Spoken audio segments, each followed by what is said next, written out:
Então vamos lá, oficialmente agora iniciando nosso encontro, nosso grupo de leitura bíblica, vamos refletir juntos. É um projeto que eu, idealizei e estamos em oração para que Deus prospere esse projeto que alcance muitas pessoas através da mensagem da Palavra de Deus. Nossa intenção aqui é de fato ler as Escrituras e tentar, na medida do possível, nos aprofundarmos naquilo que as Escrituras nos ensinam.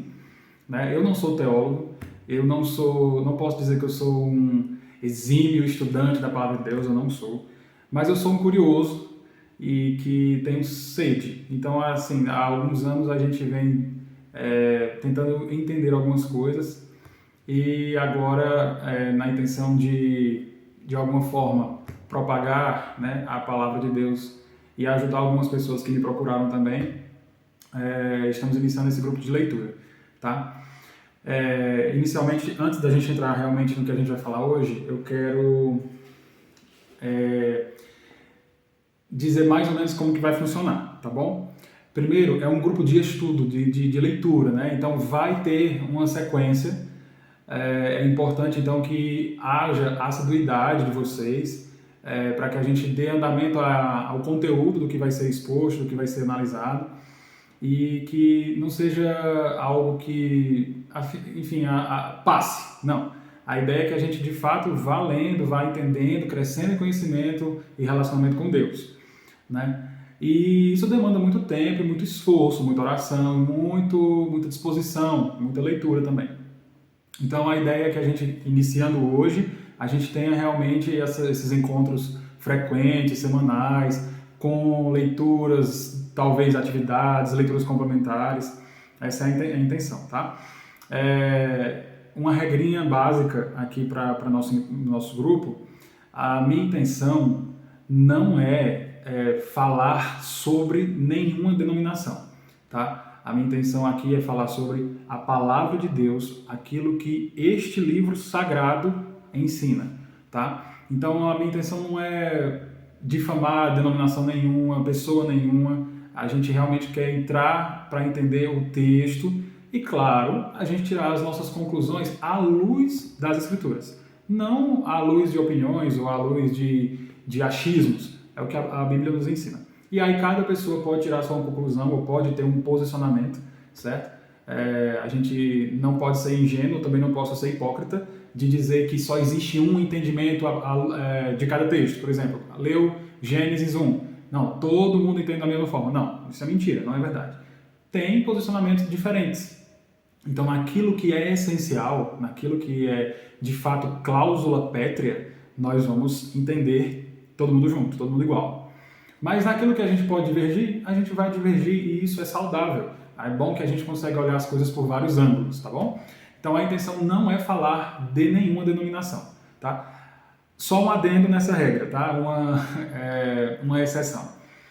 É possível, né? É bem provável que em alguns momentos aquilo que nós estamos aprendendo das Escrituras vá de encontro com muitas ou algumas crenças de algumas denominações específicas, né? E aí eu não estou falando só de uma, tá? Eu estou falando de todas, né? Existem ensinos bíblicos que vão de encontro com muitas práticas ou muitas doutrinas ensinadas em diversas denominações. Nesses casos, a gente vai expor o que a Bíblia ensina e vai denunciar o que essas denominações entendem errado. Essa denúncia, a palavra denúncia aqui não é no sentido de difamar, não, é no sentido de a gente elucidar, de trazer à luz a verdade que é a palavra de Deus.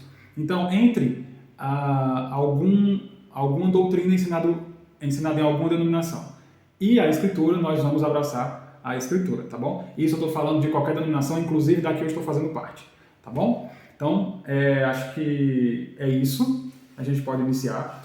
O nosso tema hoje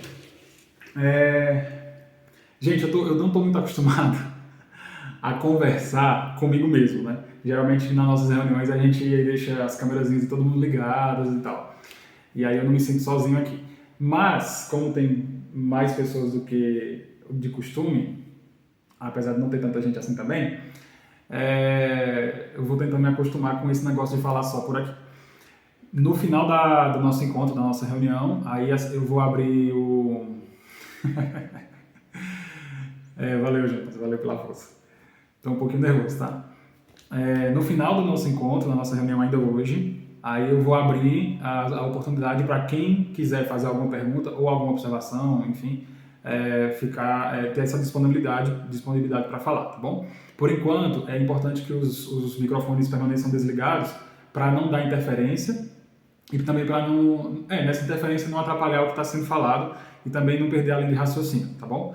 Porque apesar do evangelho ser simples, é bem complexo e a gente precisa realmente de concentração, tá bom? Então é o seguinte, a gente vai iniciar. Isso, prepara caneta e papel para anotar tudo, porque nossa cabecinha é pequenininha, né? É difícil lembrar de tudo e é importante ter anotações, tá bom? Gente, eu vou fazer uma oração, tá, para a gente iniciar.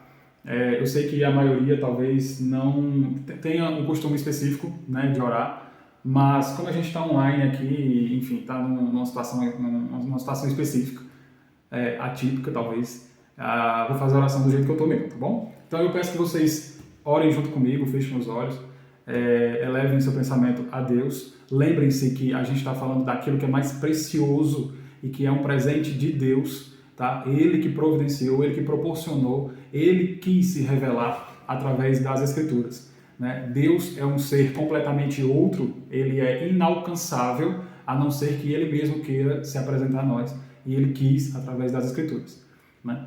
Então a gente vai falar sobre a palavra de Deus e isso é muito importante e é digno de toda reverência. Então vamos orar, pedir que ele nos guie, porque de tudo que eu falar aqui, se o Espírito Santo não colocar na nossa mente, no nosso coração, e não nos abrir a mente para compreender, não vai servir de nada, tá bom? Então vamos orar. Querido Deus, nós estamos diante da Tua presença e sabemos que Tu está em todo lugar, Senhor. Tu é onipresente e não há um único centímetro de todo esse vasto universo que o Senhor não esteja presente. Tudo é Teu, foi Tu quem criou todas as coisas.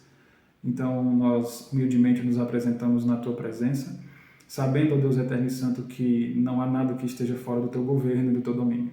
Te agradecemos porque em Teu amor e Tua misericórdia, Tu quis, ó Deus, se apresentar e se revelar para nós, meros mortais, humanos, pecadores, através das sagradas letras, das sagradas escrituras, este presente tão maravilhoso que o Senhor nos deixou ao longo da história, que hoje, ó Deus, é nossa fonte de fé e prática, nossa fonte de ensino. Te pedimos, ó Deus, que nos abençoe na leitura. Hoje é o primeiro encontro que nós estamos fazendo, Senhor, te pedimos a Tua bênção, que Tu prosperes, Senhor, esse grupo, as pessoas que fazem parte, que farão parte, as pessoas que virão ainda, Senhor. Nós te pedimos que a Tua bênção esteja sobre todos nós, que o Teu Santo Espírito nos ilumine, que o Teu Santo Espírito abra a nossa mente para que nós possamos entender, Senhor, não apenas intelectualmente, mas espiritualmente, que nós tenhamos condições, ó Deus, de reavaliar o nosso pensamento, os nossos comportamentos e reconduzir a nossa vida à Tua Santa Palavra, Senhor, para sermos guiados em tudo por ela, não pelas nossas opiniões ou pelos nossos achismos, mas por ela, Senhor, porque ela é viva, porque ela é poderosa. Nós te pedimos a Tua luz, a Tua guia, para que em todo tempo a Tua Palavra seja evidenciada e que nós não venhamos a tropeçar e errar em nada, Senhor.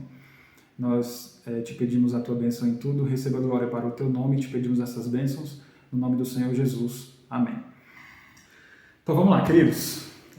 O tema de hoje, na verdade, assim, a minha intenção é a gente ler Efésios, né? A carta de Paulo aos Efésios, que é uma carta extraordinária, apesar de toda a Bíblia ser. Só que assim, eu penso que não é interessante a gente entrar em Efésios sem antes ter como posso dizer, um arcabouço anterior, né? um conteúdo que vai iluminar a carta de Paulo aos Efésios, para a gente conseguir entender de fato, né? Então, assim, como que tudo começou, né? A ideia é a gente começar do começo, obviamente. E tudo que a gente vai falar hoje é o resumo, o suprassumo do Evangelho. O que é de fato o Evangelho, certo? A gente vai começar falando sobre criação, vai continuar falando sobre a queda, vai falar sobre redenção e consumação. São quatro atos da história da redenção, certo? Eu vou já falar sobre a história da redenção. São quatro atos de Deus na história, nessa realidade que ele criou, que completam, né, a história da redenção. Criação, queda, redenção e consumação. É o início, o fim e o meio, tá? A gente vai falar sobre isso hoje. Então, a gente tem, sei lá, talvez 1h30, 2 horas para falar sobre isso, então vai ser um pouco resumido. E na carta aos Efésios, que vai ser a partir do próximo encontro, a gente vai entrar nos pormenores dessa história maravilhosa que é a história da redenção. Bom, o que é a história da redenção, tá? É possível que, alguns não tenham nunca ouvido falar disso, tá? Mas história da redenção vamos entender como se fosse o nome de um filme, tá? Ou o nome de um livro, enfim, escrito por Deus, tá? História da redenção. Imaginem um filme, as pessoas que gostam de filme aí, as pessoas que acompanham aí o cinema, vão entender melhor o que eu quero dizer. Mas imaginem a Bíblia como sendo um filme, tá? E essa Bíblia, ou esse filme, conta uma história. E é a história da redenção. Ela tem início, que é com a criação, tem um meio, com a queda e a redenção, e tem um fim, com a consumação. E esse livro aqui conta essa história do início ao fim. É importante todos vocês terem essa ideia, esse entendimento. Isso aqui conta uma história. Esse livro, grande desse jeito aqui, ó, conta uma história. E é a história da redenção, tá? A história que inicia na criação e vai, em todo o seu enredo, trabalhar uma ideia, que é a ideia da redenção, a ideia da salvação, certo? Então, para isso, precisa acontecer várias coisas, no caso, a criação e a queda, para que haja redenção e consumação, beleza? Quem é o protagonista desse livro, desse filme? É Cristo, tá? É a segunda pessoa da Trindade, o Filho de Deus, o Filho do Pai, no caso, Cristo. É o personagem principal desse livro aqui. Apesar de nossa cultura, né, fazer com que todos entendam que quando você abre a Bíblia, você lê alguma coisa, você está lendo algo sobre si mesmo, é muito possível que você não esteja. Porque o personagem principal desse livro não sou eu, nem é você, é Cristo. Esse livro inteiro aponta para a pessoa de Cristo do início ao fim, da primeira capa à última. Ele é o protagonista. Nós, ou a criação, somos coadjuvantes, tá? Nós somos meio que segundo plano, vamos dizer assim, tá bom? E quem é o antagonista ou o vilão, vocês sabem quem é. É Satanás mesmo.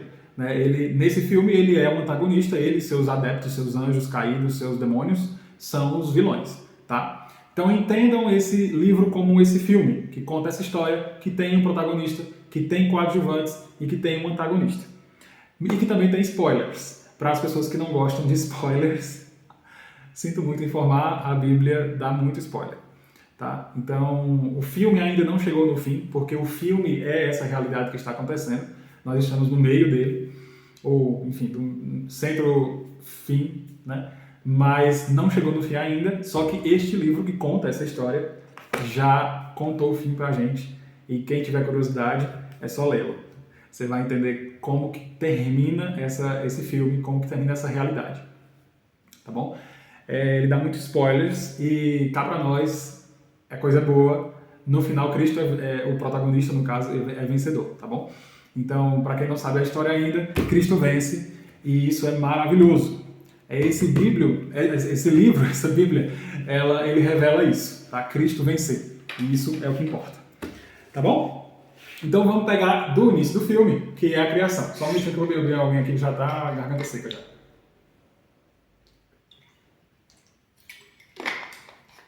Gente, vocês estão aí comigo? Tô muito sozinho aqui.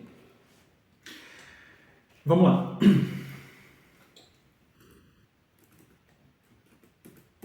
Aqui. Ó, eu mudei aí o slide. Eu fiz esse slide, esse círculo redondo, né? Beleza. esse círculozinho redondinho, bonitinho aí, perfeitinho, né, tamanho, tudo certinho, para a gente ter essa ideia de perfeição, tá? A criação feita por Deus, né, está descrita lá em 1º e 2º de Gênesis, é perfeita em si mesma. Deus criou o mundo, o cosmos, a natureza, tudo, ele criou perfeito. E não é uma questão de opinião, tá? Se a gente for olhar aqui alguns versículos, a gente vai já dar uma olhadinha nisso, ele olha para a luz, por exemplo, e viu que a luz era boa. Ele vê a criação, a natureza, as árvores, os animais e viu que era bom, e tudo era muito bom. E a gente vai já ler isso aí, porque o grupo é de leitura, né? Então a gente tem que ler. A gente tem que ter uma noção de que o que Deus fala é verdade. Deus não dá opinião. Não é como eu falando. Por exemplo, eu vou dar um parecer sobre alguma coisa, eu vou dar uma opinião. Eu acho que é aquilo, eu acho que é isso. No caso de Deus, não funciona dessa forma. Por quê? Porque ele é onisciente, ele sabe, ele é onipotente, ele pode, ele é onipresente, ele está em todo lugar, ele conhece todas as coisas, ele está aqui agora, ele está aí com vocês agora. Não há nenhum milímetro sequer de toda a criação, de todo esse vasto universo, que Deus não esteja presente. Nada pode conter a presença de Deus. Então, ele sabe, ele simplesmente sabe. Quando ele fala, ele não dá uma opinião, ele dá um diagnóstico. Se ele disser isso é bom, é porque é bom. Se ele disser que isso é ruim ou é mal, é porque é mal. Não tem meio termo. O que ele fala é verdade. E a gente precisa virar essa chave na nossa mente para que a gente entenda que existe, sim, uma verdade absoluta. É a palavra proferida por Deus. A palavra proferida por Deus, ela é verdade em si mesma. Por exemplo, se eu apagar essa luz aqui agora, eu vou apagar ela, né? Imagina aí que eu apague essa luz. E aí eu aponto para ela e falo assim, haja luz. O que vai acontecer? Nada. Absolutamente nada. Por quê? Porque a minha palavra não é a verdade. Eu preciso de uma ação externa à minha palavra para poder fazer a coisa acontecer. Mas a palavra de Deus, que sai da boca de Deus, é tão verdade, ela é tão... Eu não tenho uma outra palavra para dizer. É verdade, é tão verdadeira, é tão poderosa em si mesmo e em verdade, que se ele proferir e essa coisa não existir, ela aparece. Porque é verdade. É por isso que lá em Gênesis 1, vou abrir aqui para a gente já fazer a leitura. Gênesis 1, verso 2, se eu não me engano. Verso 3. Disse Deus, haja luz. Olha o que aqui tinha antes. No princípio criou Deus os céus e a terra. Aí ele volta um pouquinho. A terra era sem forma, porém estava sem forma e vazia. Havia trevas sobre a face do abismo. E o Espírito de Deus parava por sobre as águas. Então, era escuro, era tudo escuro. E aí ele fala assim, haja luz. A luz não existia, mas o fato dele falar é tão verdade que a luz aparece, simplesmente ela aparece. Então, a gente tem que ter noção disso. Deus falou é porque é. Ele mesmo diz, Deus diz, né? Eu sou o que sou. Então, falou, está falado. Não existe meio termo, não existe verdade relativa a outra verdade. Não, o que ele falou está falado e pronto. E quando ele cria, quando ele exerce, né, toda a criação, quando ele executa toda a criação, ele vai dando olhada, vai dando algumas olhadinhas, vai verificando o que fez e vai vendo que é tudo bom. E viu Deus que era bom, e viu Deus que era bom. E isso perpassa para nós uma noção de perfeição. Eu não sei nem como qualificar essa perfeição. Porque nossa mente não consegue alcançar o que de fato é perfeito, visto que na nossa realidade não existe nada perfeito.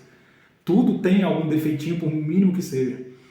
Mas nesse tempo, nesse momento, tudo é perfeito dentro desse aspecto, dessa realidade física que Deus está criando.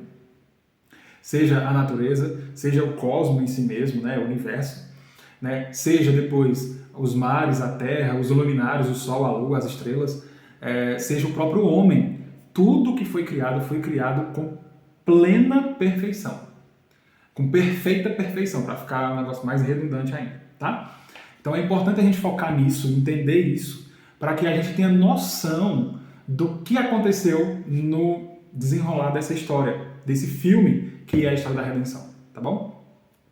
Então tem uns versinhos, e aí eu no slide, né, eu coloquei essa ideia, esse círculozinho, né, bem bonitinho, perfeitinho, sem nenhuma ranhura, a ideia de perfeição, tá? Então a criação é criada, a natureza, ou tudo é criado em plena perfeição pelo próprio Deus, que diagnosticou a sua criação perfeita.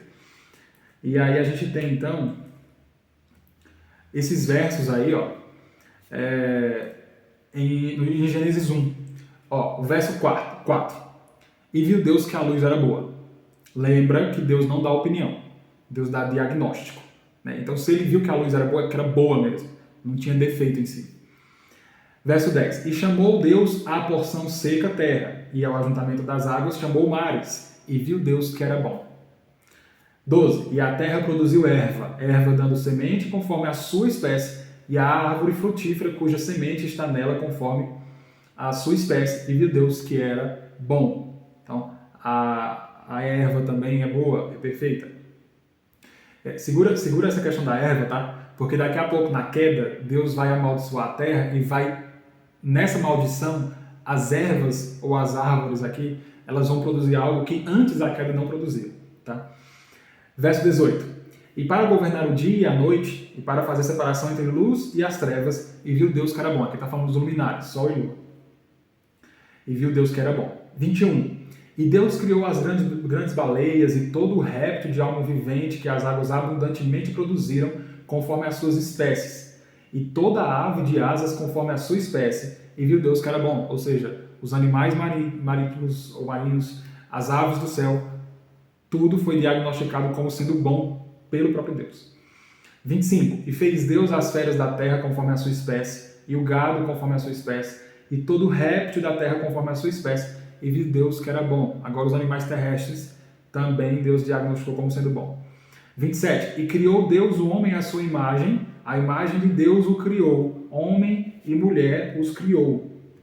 E aí ele conclui lá no final do verso do capítulo 1 de Gênesis, e viu Deus tudo quanto tinha feito, e eis que era muito bom. E foi tarde da manhã e o dia sexto. Então, não sei se vocês conseguem pegar aí essa ideia. A criação de Deus é completamente, plenamente, totalmente perfeita. Totalmente perfeita. Tá? Não existe nada de ruim, de mal, de nada, nenhuma ranhurazinha sequer na criação de Deus. Tudo que Deus faz é perfeito e dura eternamente. Está escrito lá em algum salmo que eu não lembro qual é. Tá bom? Então, vamos lembrar disso. Existe essa condição de perfeição dentro da criação de Deus, quer na natureza, quer nos animais, quer inclusive no homem. Tá bom? Vamos lá para o próximo slide. Existe também um aspecto de perfeição, além das coisas físicas, existe um aspecto de perfeição nos relacionamentos, tá? É importante também a gente focar nessa questão dos relacionamentos. Por quê? Porque lá em Efésios, Paulo vai falar muito sobre isso. Então a gente precisa entender qual que era a condição pré-queda dos relacionamentos da criação com Deus e qual que agora é a condição dos relacionamentos pós-queda, tá bom? Então, vamos lá. Respira. Tá bom, vou respirar, vai. Vamos lá. Vamos ver como que era o relacionamento entre o homem e a natureza. Eu coloquei um versinho aí, que eu tentei pegar só um único verso para poder exemplificar isso, tá? Mas dentro do enredo de toda a Escritura a gente percebe isso, pinceladas disso, né? De vez em quando. Então vamos lá. E tomou o Senhor Deus o homem e o pôs no jardim para o lavrar e o guardar. Então, percebam que toda perfeição ou todo ato, ele é praticado pelo próprio Deus. E Deus fez isso, ou Deus fez aquilo. Então, Deus, que tinha criado todas as coisas, pegou o homem e colocou no jardim para que ele pudesse lavrar e guardar. Isso é pré-queda, tá? Pré-queda. existia uma relação de uma relação perfeita entre o homem e a criação de Deus, e o restante da criação de Deus. Por exemplo, entre o homem e os animais, né, Deus também trouxe os animais, havendo, pois, o Senhor Deus formado da terra todo animal do campo e toda ave dos céus, os trouxe a Adão para este ver como lhes chamaria. E tudo que Adão chamou a toda alma vivente, isso foi o seu nome. Existia uma relação perfeita entre o homem e a natureza, o homem e os animais. Na cultura do Antigo Oriente, você dar nome a alguma coisa significava que você tinha autoridade sobre esta coisa. E de fato, Deus colocou o homem para guardar o jardim e para cuidar do jardim, para cuidar dos animais. E ele exemplifica isso dando nome aos animais. Mas existia uma relação de interdependência, né? De perfeição. Não existia guerra entre o homem e a natureza ou o homem e os animais. Coisa que vai acontecer imediatamente após a queda. A gente vai ver daqui a pouquinho. A relação entre homem e mulher, ou seja, aqui entre homem e mulher, porque naquela época só tinha Adão e Eva, né? Mas a gente pode dizer que é toda a humanidade, porque naquela época só tinha 100% da humanidade estava ali no jardim, era Adão e Eva. E aí eu coloquei o versinho aí da costela que o Senhor Deus tomou do homem, formou a mulher e trouxe a Adão. E disse a Adão: esta é agora osso dos meus ossos, carne da minha carne. Esta será chamada mulher, em algumas versões varoa, porquanto do homem foi tomada. Portanto, deixará o homem seu pai e sua mãe, apegar-se-á a sua mulher, e serão ambos uma só carne. Existia também uma relação perfeita entre o homem e a mulher, ou entre o homem e toda a humanidade. Essa relação é tão... acho que o verso que eu deveria ter colocado aí não era nem esse. Era aquele que fala que eles andavam nus e não se envergonhavam.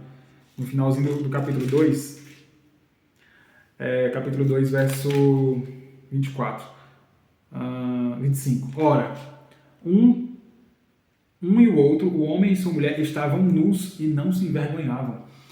Existia uma relação de confiança tão perfeita entre Adão e Eva, que eles andavam nus e não sentiam vergonha, existia inocência, não existia desconfiança. É só a gente hoje pegar a nossa realidade e a gente consegue entender como que isso mais ou menos poderia acontecer. Eu, por exemplo, qualquer outra pessoa normal, não teria coragem de andar nu na frente de pessoas desconhecidas ou qualquer pessoa que seja, até dentro de casa mesmo. Pessoas com quem você tem relacionamento próximo. Você não andaria nu. Por quê? Porque existe essa questão da desconfiança, da falta de inocência, da maldade, da perversidade que há no coração de todas as pessoas. Nessa época não existia isso. Apesar deles dois serem marido e mulher, eles não tinham maldade em si mesmos para, de alguma forma, gerar ou causar algum desconforto. Eles eram completamente inocentes. E isso é símbolo ou sinal de perfeição. Né? Existia de perfeição no relacionamento, inclusive. Uma confiança tão intrínseca que andar nu era algo normal. Perfeitamente normal. Você sabia que aquela outra pessoa... Na verdade, você nem sabia que aquela outra pessoa poderia pensar alguma coisa ruim de você, porque nunca isso tinha acontecido. Era inconcebível a ideia de que alguém poderia ter um pensamento ruim ao ver o outro andando nu, porque essas coisas não existiam. Então, eu acho que deu para vocês pegarem aí como que a coisa era perfeita nessa época, tá? E agora a gente vai entrar no segundo ato dessa história da redenção, que é a queda. Eu quero só exemplificar aqui essa cruz, tá, gente? Ela não está aí por enfeite não, tá? Eu queria que vocês entendessem o seguinte: dentro desses relacionamentos que estão descritos aí, relacionamento entre homem e natureza, entre homem e animais, entre homem e mulher, ou a humanidade, existe um fator ou algo que conecta essas coisas com perfeição, que é o próprio Deus. É Ele quem coloca o homem no jardim para cuidar do jardim, cuidar da natureza. é ele quem leva os animais, assim como levou os animais a Noé para entrar na arca, ele leva os animais a Adão para Adão nomear. Tem o próprio Deus agindo nesses relacionamentos. Da mesma forma, o próprio Deus dá um sono a Adão e ele tira uma costela de Adão, faz a mulher e entrega a mulher para Adão. Então, Deus agindo em tudo isso para que esses relacionamentos realmente aconteçam. E a cruz está aí para você entender, porque a gente vai falar muito dessa cruz aqui, a gente vai falar muito lá em Efésios. Tá? Paulo fala muito disso. Desses relacionamentos que são perfeitamente conectados no pré-queda. Esse relacionamento vertical, tá? Imaginem aqui na cruz essa haste vertical que representa um relacionamento entre Deus e o homem, tá? Perfeitamente ligado, sem nenhuma ruptura. E também o relacionamento horizontal, essa haste horizontal da cruz, representando o relacionamento perfeito entre o homem e toda a criação de Deus. Então, existe conexão, comunhão, ligação entre o homem e Deus e entre o homem e a natureza, tá bom? A cruz representa isso, e Paulo traz muito isso lá em Efésios. E a gente vai falar muito sobre essa cruz aqui, tá bom? Então, segura na mente essa imagem, tá bom? Vamos lá para o segundo ato dessa história da redenção, que é a queda. Aqui nesse slide da queda, eu já coloquei, eu não tenho mais aquele círculozinho perfeito. Eu já tenho uma figura geométrica, que eu não sei nem o que é isso aí, toda mal feita, cheia de defeitos. Que é justamente para ilustrar essa ideia de imperfeição a qual o pecado submeteu toda a criação, certo? Então, quando a gente vai falar de pecado agora, a queda aconteceu por causa do pecado, e quando a gente fala de pecado, a gente não está falando de uma deturpação apenas do homem, né? Mas a gente está falando da deturpação de toda a criação de Deus, de todo o cosmo, né? De todo o universo, de toda essa realidade física que foi afetada pelo pecado de Adão, tá ok? Nessa queda, a gente tem alguns itens que a gente precisa focar e entender para que a gente consiga ter noção do prejuízo que essa atitude de Adão e Eva nos colocou. Essa atitude nos colocou numa situação de prejuízo gigantesco dentro dessa realidade física da criação de Deus, tá bom? Eu coloquei aí queda, morte 3 vezes, eu vou já falar sobre isso, a gente tem 3 mortes, não é só uma, tá? Quando Paulo fala que o salário do pecado é a morte, é que o negócio é pesado mesmo. E a ideia de imperfeição. Então imagina, pega toda aquela perfeição da qual a gente falou neste instante sobre a criação perfeita, né? Pré-queda, e agora no pós-queda a gente tem essa situação da ruptura ou do desmantelar de toda a perfeita criação de Deus. Criação essa que é perfeita não por diagnóstico humano, mas do próprio Deus, tá? Vamos aqui então, a gente vai ler capítulo 3 de Gênesis, já que o grupo é de leitura a gente precisa ler alguma coisa, né? Vocês estão comigo me acompanhando, né? Peguem suas Bíblias aí, me acompanhem, eu vou ler na versão... bom, eu tenho a ARA aqui, mas eu gosto mais da NVI, vou nem mentir para vocês. Eu vou ler na NVI também, melhor. Vamos aqui na NVI. Vamos lá, a partir do versículo 1. O relato da queda. Ora, a serpente era o mais astuto de todos os animais selvagens que o Senhor Deus tinha feito. E ela perguntou à mulher, foi isto mesmo que Deus disse, não comam de nenhum fruto das árvores do jardim? Safada. Respondeu a mulher à serpente, podemos comer do fruto das árvores do jardim, mas Deus disse, não comam do fruto da árvore que está no meio do jardim, nem toquem nele, do contrário, vocês morrerão. Disse a serpente à mulher, certamente não morrerão. Deus sabe que no dia em que dele comerem, seus olhos se abrirão, e vocês, como Deus, serão conhecedores do bem e do mal. Deixa eu só vir para minhas anotações aqui, tá? Vamos lá. Serão conhecedores do bem e do mal. Vamos ficar por aqui por enquanto, verso 4, tá bom? Seguinte, a serpente, que a gente sabe quem é, hoje a gente sabe quem é, né? Naquela época, Eva não fazia a menor ideia de quem era. Hoje a gente sabe quem é o dragão, a antiga serpente, Satanás, o diabo. Está escrito lá em Apocalipse isso. Ela é mais astuta do que todos os animais que Deus tinha criado e é craque em enganar. A Bíblia denomina ou chama Satanás, o diabo, de o enganador das nações. Então, se existe algo que o diabo sabe fazer com grande excelência, fazer muito bem feito, é enganar. Ele tem uma conversa que enreda a pessoa. As palavras dele são doces e a gente tende a considerar essas palavras. E é um perigo. A gente precisa ter muito cuidado. Olha como é que ele chega para Eva. Se a gente for olhar aqui no versículo 15 do capítulo 2, está escrito assim, ó, o Senhor Deus colocou o homem no jardim do Éden para cuidar dele e cultivá-lo. 16. E o Senhor Deus ordenou ao homem, olha o que foi que ele ordenou, coma livremente de qualquer árvore do jardim, mas não coma da árvore do conhecimento do bem e do mal, porque no dia em que dela comer, certamente você morrerá. O que ele falou? Que ele podia comer livremente de qualquer árvore, com exceção de uma.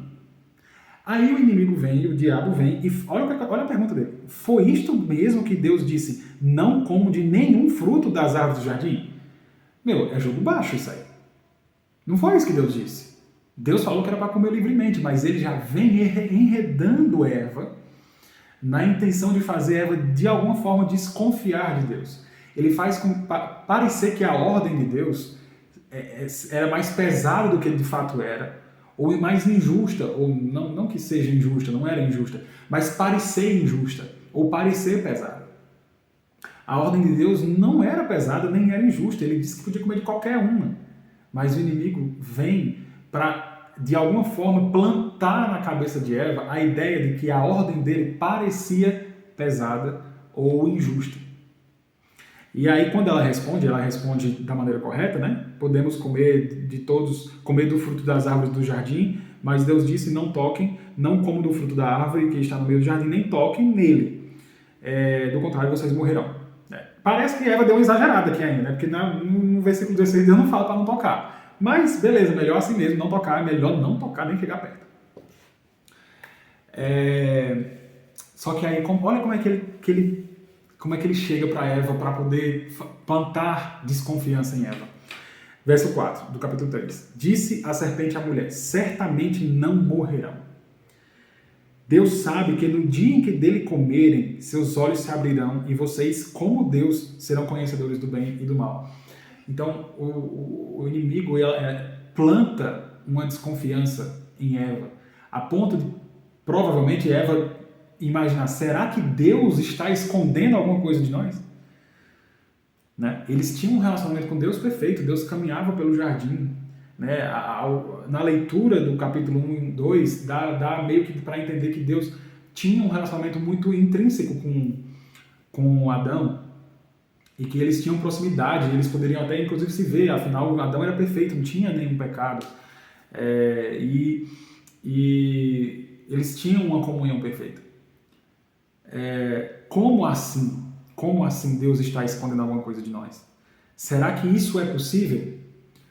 E o inimigo ele planta isso na cabeça de Eva e enreda Eva de um jeito que, a partir desse momento, Eva parece olhar para o fruto e achar ele muito agradável.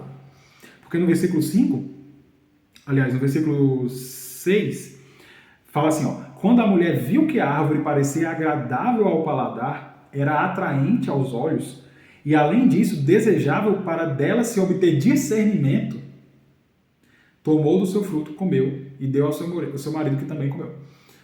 Então, o inimigo ele consegue plantar em Eva a ideia da desconfiança. E o que é que acontece?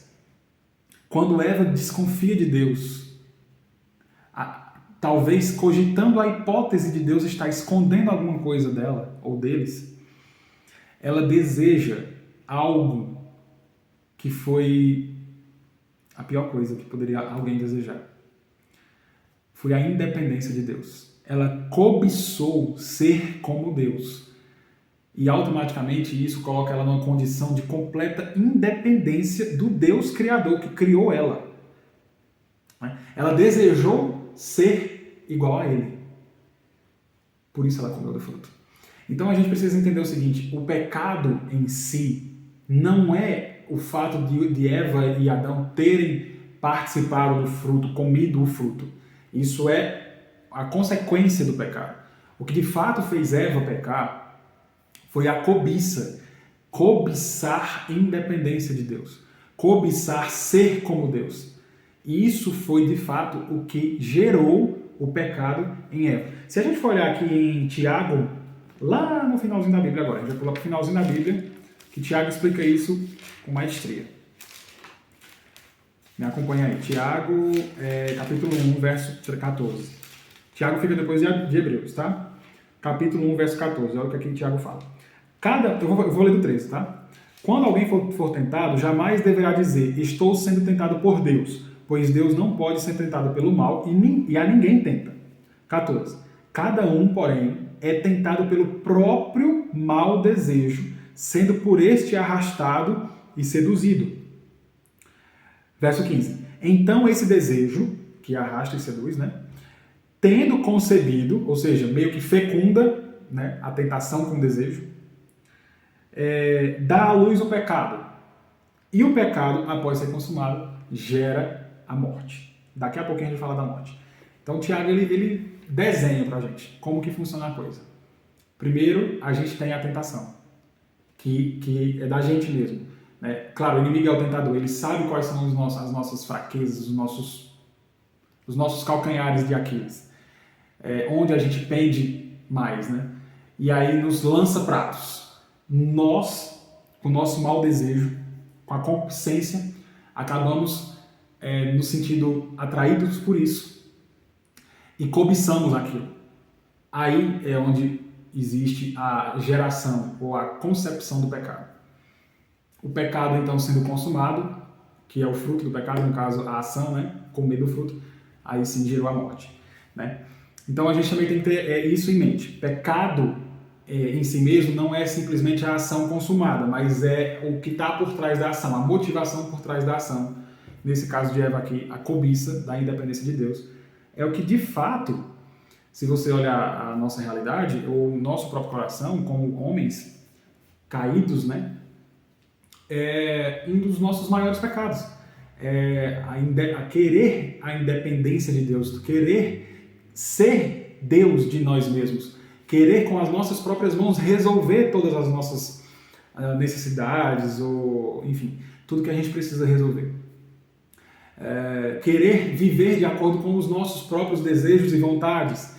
Né? Tudo isso reflete o que no fundo nós guardamos em nós mesmos, que é fruto do pecado de Adão. É o querer ser como Deus, querer ser independente de Deus. Né? A queda nos trouxe essa condição terrível de se rebelar contra Deus. Certo? Mas vamos seguindo aqui. Então a gente tem essa questão da imperfeição, da queda e das mortes. Já falei aqui da tentação, né? E o que o inimigo fala para Eva, né? Tentando enredar ela com um discursozinho mequetrefe, mentindo, porque ele é o pai da mentira, não foi isso que Deus disse. Ele fala alguma coisa que Deus não disse para poder fazer com que Eva caia. E ele enfatiza a ideia de que Eva poderia ser como Deus. E isso foi o que deu o start para a queda. Tá? E quando Eva e Adão caem, a gente tem a quebra daqueles relacionamentos que a gente tinha perfeitos no pré-queda. Então, o Deus que conecta todas as coisas, lembra da cruz? A haste vertical, a haste horizontal. Nesse relacionamento vertical, o Deus que conecta o homem à natureza, o homem à criação, o homem aos outros homens e o homem a si mesmo, ele, por causa do pecado, ele é afastado do homem. Deus se afasta do homem porque Deus é santo. Não há variação em Deus. Uma vez que existe pecado no contexto, Deus se esconde. E eu penso, isso é uma coisa que eu penso, tá? Tem que ter cuidado com isso, que a gente pensa, tá? Mas o que eu penso é que Deus se afasta por amor, porque Ele é santo e é fogo consumidor. Aquilo que é imperfeito, diante de Deus, se desmancha, simplesmente evapora. Então Deus se esconde de Adão, por mais que depois a gente vai ver que ele vai atrás de Adão, né? Eles não têm mais essa conexão que tinha antes, é assim que eu quero dizer. Por quê? Porque agora tudo está contaminado. Né? Então esse relacionamento que existia perfeito entre o homem e Deus foi desfeito. A gente vai já ver os textos que falam sobre isso. O relacionamento que existia entre o homem e a mulher também foi quebrado, foi deturpado, não é mais perfeito. O relacionamento que existia entre o homem e a natureza também foi quebrado, não é mais perfeito. E até o relacionamento que existia entre o homem e ele mesmo também foi quebrado. Nós agora temos nossos próprios dilemas, nossas próprias desconfianças, nós frequentemente estamos em conflito com nós mesmos e não existe mais uma conexão perfeita entre a criação de Deus e os entes dessa criação, certo? Então, o pecado trouxe o rompimento dos relacionamentos. Isso é uma das consequências do pecado, tá? Na queda, houve inúmeras consequências. Eu estou focando agora em uma, daqui a pouco eu vou falar de outra. Mas nesse momento eu estou falando dos relacionamentos. Porque é uma parte que nós vamos falar muito lá em Efésios, tá? Vamos supor, vamos observar aqui agora, quando que o relacionamento entre o homem e Deus é desfeito. Lá no verso 10 do capítulo 3, fala assim, ó.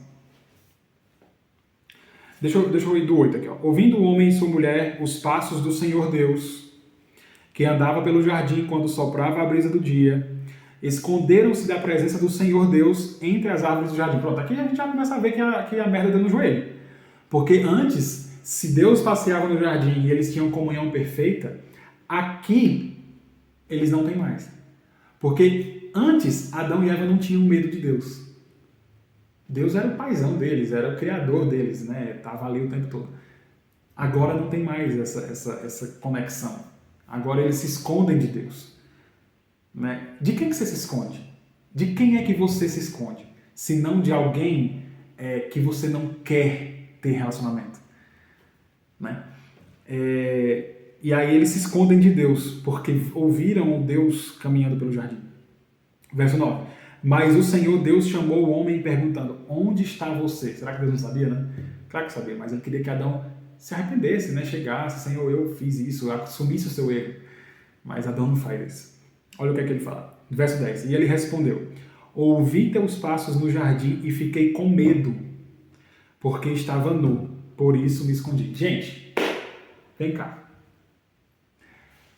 Adão estava nu desde quando foi criado. Desde quando foi criado. Como assim Adão estava com medo de Deus porque estava nu? Na consciência de Adão, se ele tivesse entendido que precisava se arrepender do erro, ele diria, eu estou com medo do Senhor porque eu errei, porque eu comi do fruto que o Senhor falou que não era para ter comido. Mas não, ele está com medo porque percebeu que ele estava nu, ele está olhando para si mesmo, vendo essa vergonha no sentido errado. Ele devia ter vergonha do que ele fez, não do que ele era. Mas vamos lá. Estava nu, por isso me escondi. Verso 11. E Deus perguntou, quem disse para você que você está nu? Aí, né, Deus sabendo tudo, você comeu do fruto da árvore da qual é proibido de comer? Então aqui a gente viu como que o relacionamento entre Deus e o homem já foi desfeito, ou deturpado. No verso 12, a gente vai ver como que o relacionamento entre o homem e a mulher também foi deturpado ou foi desconectado de alguma forma. Verso 12. Disse o homem, foi a mulher que tu me deste por companheira que me deu do fruto da árvore e eu comi. Olha só, Adão fala que está com medo de Deus porque está nu, não era motivo, porque ele estava nu desde quando foi criado. Agora ele apresenta um motivo, eu comi da árvore, do que o Senhor falou que não era para comer. Só que ele não assume a culpa. Ele não assume o erro dele. Ele aponta para a mulher que tu me deste. Ele faz ele dá, né, duas apontadas assim, federal. A mulher que tu me deste. Ele culpa a mulher e culpa Deus. E se isenta da culpa, se esquiva da culpa do pecado dele. Da culpa da qual ele deveria se envergonhar de verdade. E ele não se envergonha. E aí, nesse momento, a gente percebe que existe uma ruptura no relacionamento perfeito da mulher. Uma vez que o relacionamento era perfeito, Adão deveria proteger a mulher. Mas não, aqui ele joga a mulher, ele meio que, é como se a mulher estivesse no abismo e ele vai lá e dá um empurrão e derruba. Se for culpar alguém, culpa ela. Culpa ela. Aliás, a culpa é do Senhor, porque foi o Senhor que me deu ela. É mais ou menos por aí que começam os relacionamentos a se desfazerem. Quando a gente não assume o nosso erro, quando a gente não olha para o contexto inteiro e vê quem de fato é o culpado. Que muitas das vezes somos nós mesmos, nós não queremos nos arrepender ou nos envergonhar das nossas atitudes e simplesmente jogamos ou lançamos a culpa sobre o outro e com isso, automaticamente, a gente acaba se separando. A gente acaba criando um muro gigante entre nós mesmos e o outro. E lá em Efésios nós vamos ver, vou dar um spoiler, que o Senhor Jesus veio e na cruz ele derrubou esses muros. Tá bom? Então vamos sempre lembrando da questão dos relacionamentos, tá bom? Verso 13. Aí o Senhor vai amaldiçoar a mulher. O Senhor Deus perguntou então à mulher: o que foi que você fez? Respondeu a mulher: a serpente me enganou e eu comi. Aí mais uma vez a mulher, em vez de assumir o seu erro, simplesmente culpa a serpente. Só um minutinho, tá?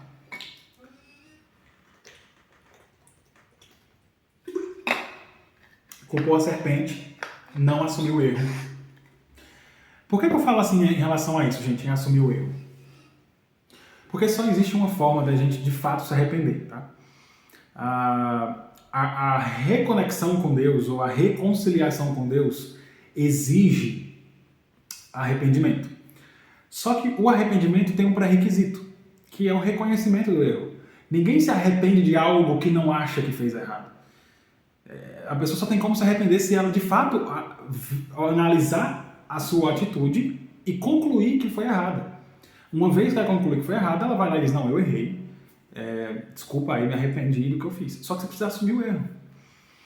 Então, no momento em que Eva e Adão aqui estão colocando a culpa em outro e não estão assumindo a sua própria culpa, eles estão, ao invés de buscar, de fato, uma reconciliação com Deus, assumindo o seu erro, não, eles estão criando cada vez mais uma separação. E aí o Senhor vem no verso 14, vai amaldiçoar a serpente, tá? Já a gente vai ler esse verso, vou voltar para cá, se eu me lembrar. Depois ele vai, aplica as maldições, amaldiçoa algumas coisas da mulher, que ela vai ter filhos com dores, enfim. Ao homem, ele também faz uma maldição, né? Visto que você deu ouvidos à sua mulher e comeu do fruto da árvore, verso 17, da qual ordenei a você, que não comesse, maldita é a terra por sua causa. Na verdade, ele não amaldiçoou o homem, tá? Foi um erro meu aqui. Ele não amaldiçoou o homem, ele amaldiçoa a terra, a natureza. Maldita é a terra por sua causa. Tipo assim, olha, eu não vou amaldiçoar você, mas eu vou amaldiçoar a terra por sua causa. Fique sabendo que tudo que vai acontecer com a natureza que eu criei, a culpa é sua. A culpa é do seu pecado. Maldita é a terra por sua causa. Com sofrimento você se alimentará dela todos os dias da sua vida. Verso 18. Ela lhe dará espinhos e ervas daninhas. Eu pedi para vocês não esquecerem daquele verso que diz que as ervas eram perfeitas, né? Viu Deus que era bom e tal. Nessa época não existia espinhos, não existia aqueles matos que não servem para nada. Aqui, na queda e na maldição da terra, a maldição da terra fez com que a terra produzisse cardos e abrolhos, né, na versão Ara, e aqui fala sobre ervas daninhas e espinhos. São meios pelos quais a natureza tornaria a vida do homem pesada, tá? Antes a natureza dava o seu fruto por si mesma, O homem tinha que lavrar a terra, de fato Deus colocou o homem no jardim para lavrar a terra, mas era uma espécie de trabalho, claro. O trabalho ele é anterior, tá, à queda. O trabalho é santo, perfeito, é uma instituição divina antes da queda, é pré-queda. Só que no pós-queda, na maldição da natureza, pelo fato de Deus ter amaldiçoado a natureza e fazer com que ela desse trabalho para o homem, tipo, vai ser mais difícil você lavrar a terra, automaticamente a gente vai ter suor para poder se alimentar. Então, isso só é pós-queda, tá? Trabalho é para queda, mas trabalho com suor, com canseira, tudo isso é pós-queda. 19. Com o suor do seu rosto você comerá o seu pão. Isso quer dizer que quando não tinha pecado, antes do pecado não era assim. Você comia o seu pão sem o suor do rosto, mas agora é com o suor do rosto.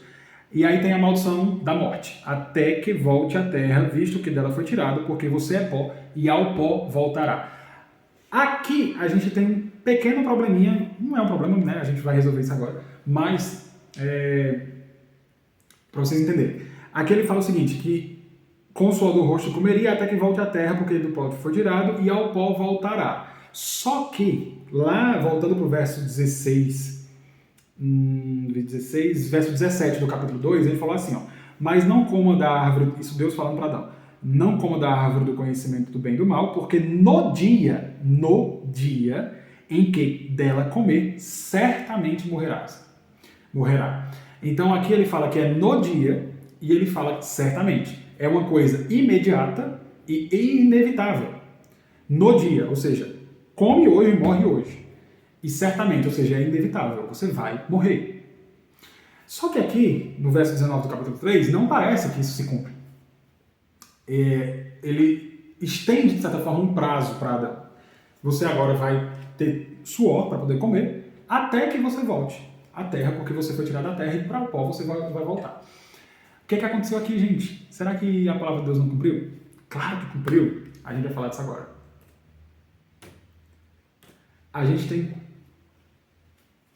3 mortes. A Bíblia, né, na sua história da redenção, nos fala sobre 3 tipos de morte dentro da qual o pecado nos inseriu, certo? Se antes do pecado não existia morte, tá? A morte só é por causa do pecado, claro, o pecado é a morte, a consequência do pecado é a morte. Paulo fala sobre isso em Romanos. Antes do pecado, antes da queda, não existia isso. Gente, está dizendo que minha conexão está instável. Vocês estão conseguindo ver direitinho, ouvir?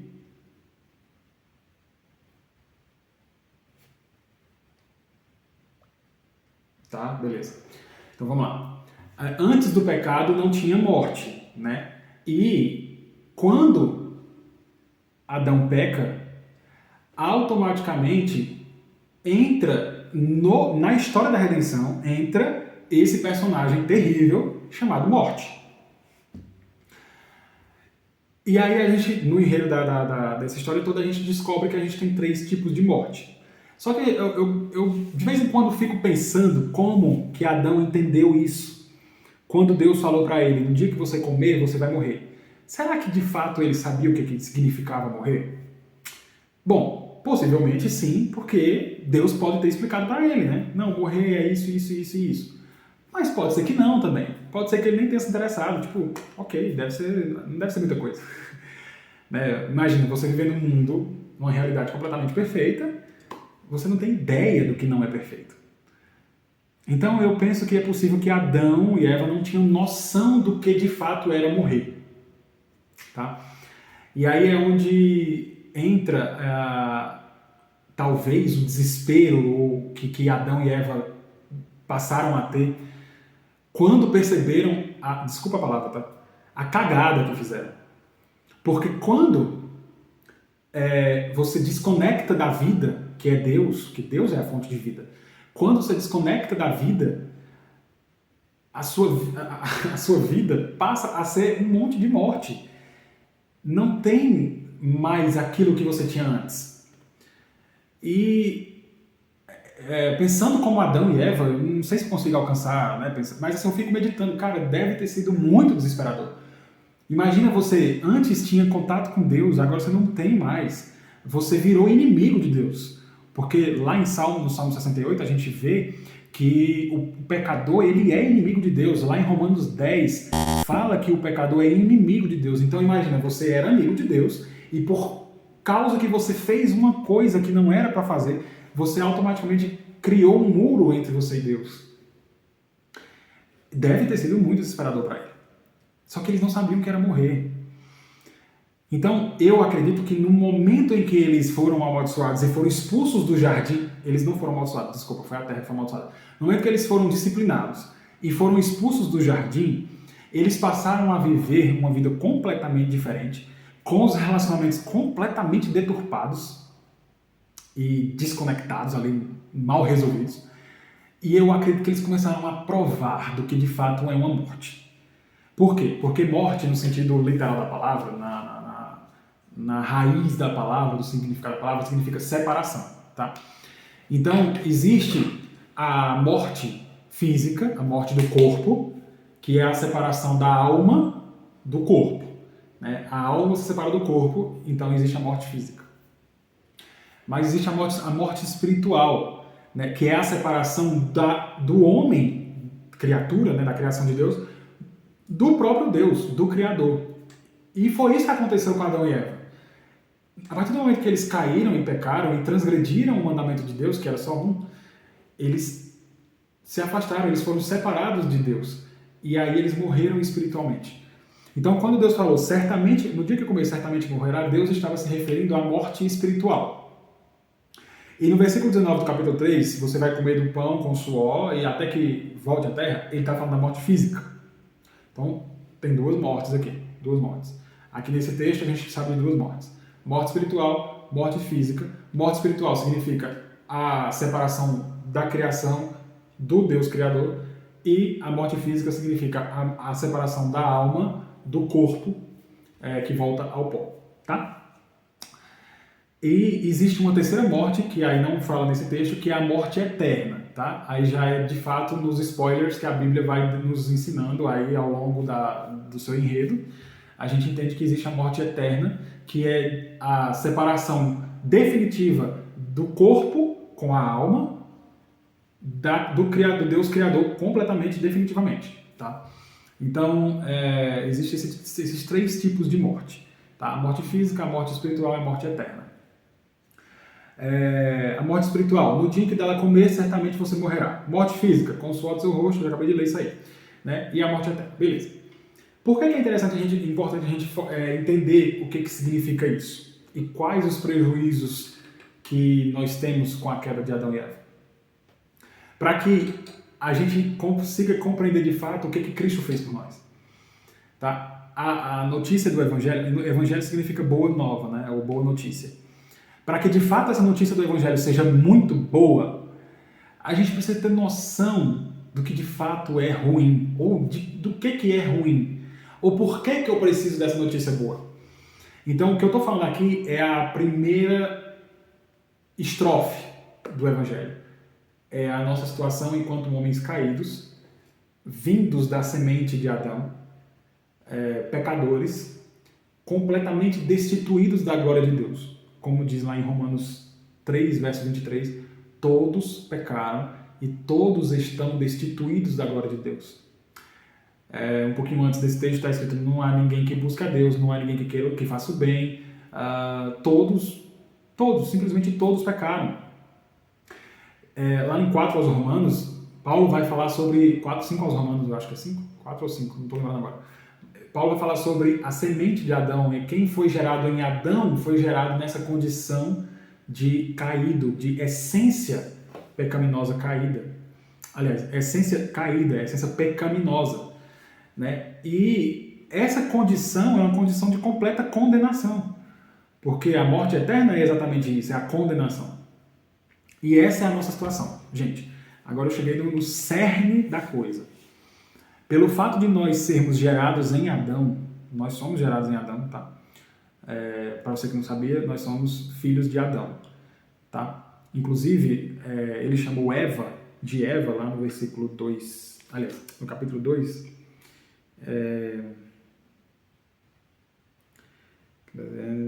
Aqui, ó, versículo 23 do capítulo 2. Disse então o homem: esta sim é osso dos meus ossos e carne da minha carne, ela será chamada mulher, porque do homem foi tirada. Ah, não é nesse versículo aqui não, mas ele fala que é porque ela é mãe de todos os viventes. Acho que é no capítulo 1. Enfim, nós somos filhos desse casal que caiu. Portanto, todos que são gerados dele também já vieram com a essência caída, com a essência pecaminosa, com esse veneno que manchou a nossa imagem e semelhança de Deus. Certo? O que acontece? Nós fomos criados à imagem e à semelhança de Deus. Isso não quer dizer que Deus tem cabeça, 2 braços, 2 pernas, não tem nada a ver com isso. É que nós fomos agraciados por Deus com algumas características que Ele tem e que Ele quis dividir, ou dividir não porque parece que Ele está diminuindo, né? Mas comunicar, isso chama atributos comunicáveis, né? Ele quis dar a gente também. Então a gente tem algumas características que são da divindade, que ele simplesmente quis dar para a gente também, tipo inteligência, bondade, amor, conhecimento, justiça.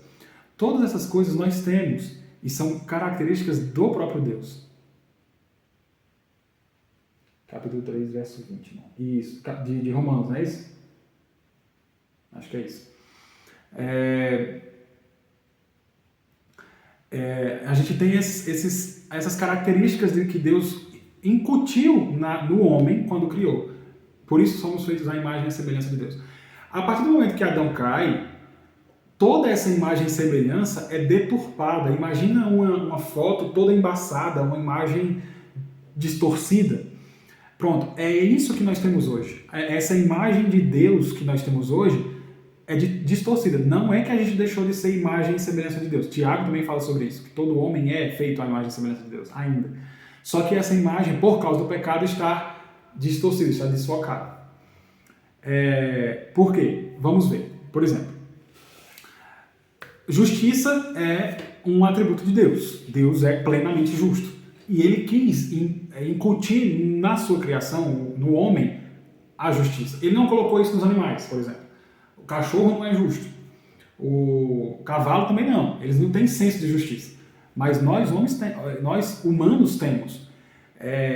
Se você vê alguém sendo maltratado na calçada da sua casa, na rua, você vai ficar... o seu senso de justiça vai se aflorar ali e você vai querer que aquela pessoa que está maltratando seja punida. Por quê? Porque você tem um senso de justiça. E eu também tenho. Isso é imagem e semelhança de Deus. Só que o que é então imagem e semelhança deturpada ou desfocada? É porque agora a gente tem um senso de justiça com 2 pesos e 2 medidas. A gente não é justo plenamente. O que é que eu quero dizer com isso? Por exemplo, se você vê alguém no meio da rua maltratando alguém, você vai querer que aquela pessoa seja punida. Mas se for alguém da sua família, se for um filho seu, se for um pai seu, possivelmente você vai querer que a punição que você desejaria para alguém desconhecido seja abrandada para essa pessoa que é conhecida. Então, o nosso senso de justiça, ele atua de forma diferente dependendo da situação. Ou seja, a nossa justiça não é justa plenamente. Por quê? Porque foi manchada pelo pecado. Isso é só um exemplo, tá? Tem diversos. O amor, por exemplo. O amor também é um atributo de Deus. Ele é amor. Né? E ele quis comunicar esse atributo dele conosco. Com os homens, com os humanos. E nós temos amor. Só que no pós-queda, a partir de então, o amor também está deturpado.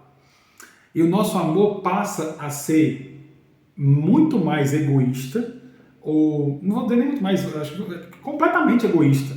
Né? Se não for completamente, é muito quase completamente egoísta, do que altruísta.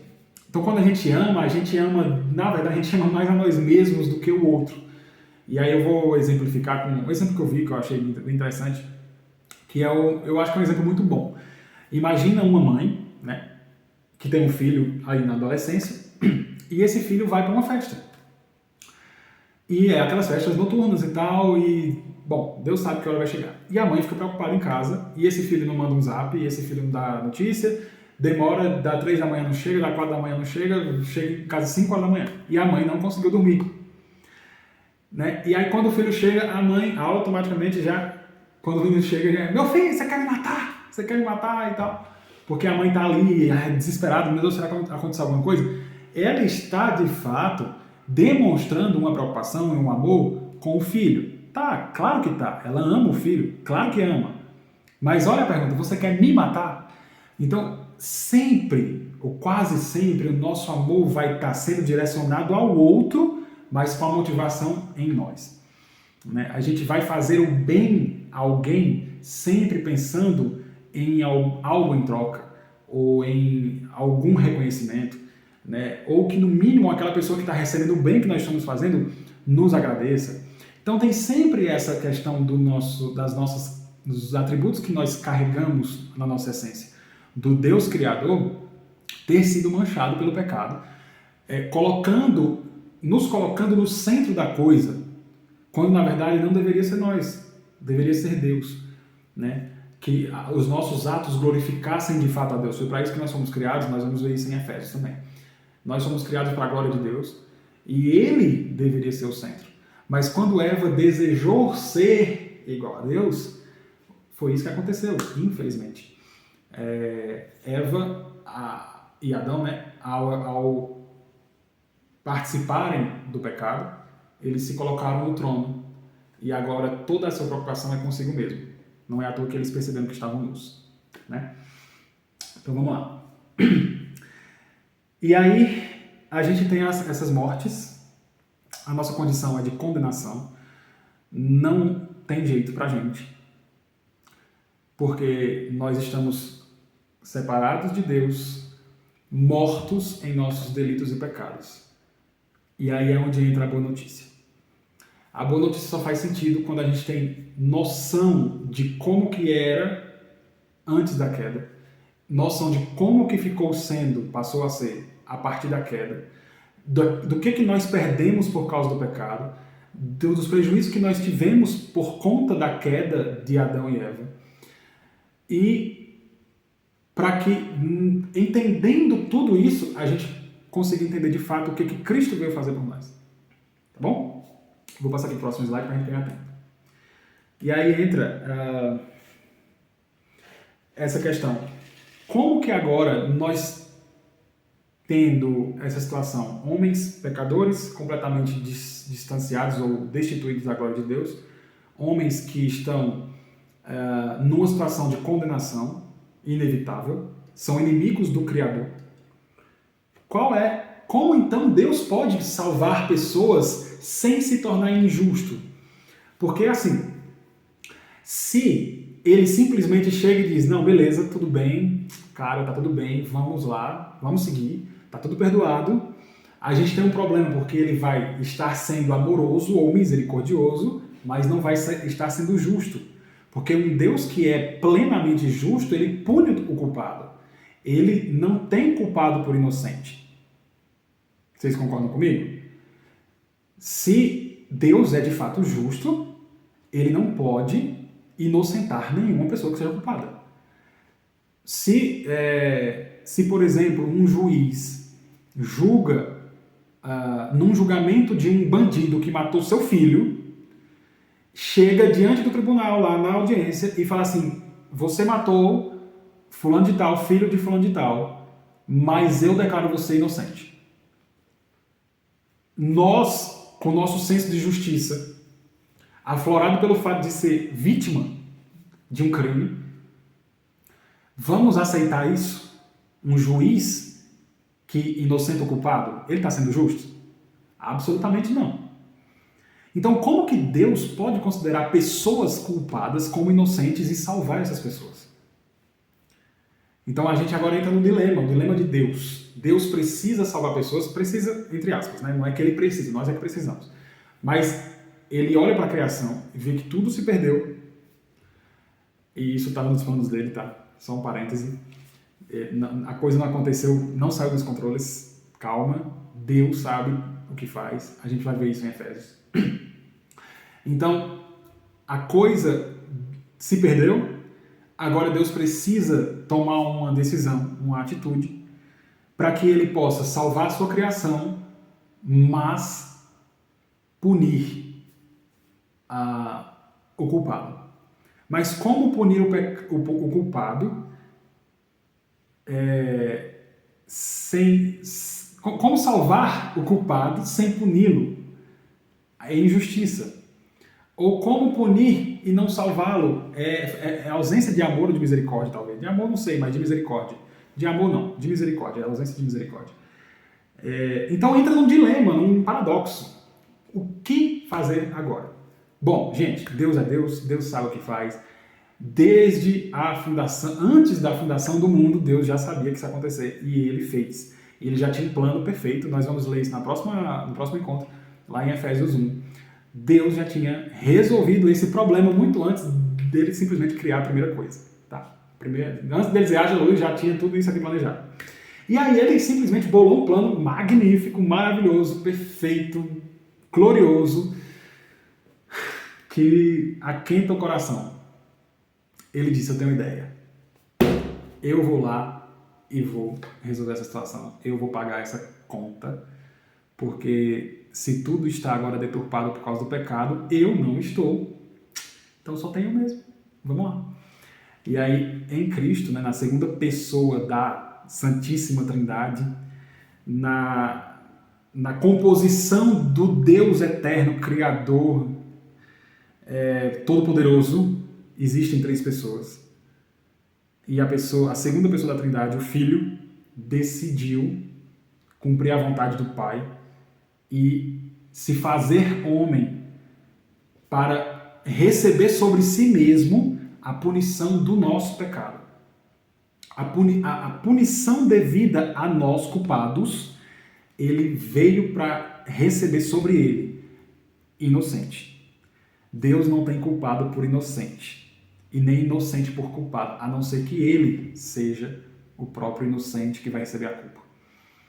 E isso deve ser de quebrar o nosso coração, de nos deixar completamente constrangidos, porque Cristo não é algo banal ou pequeno, ele é Deus.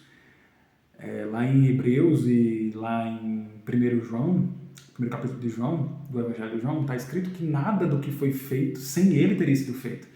Ele é a própria palavra proferida de Deus para a criação de todas as coisas.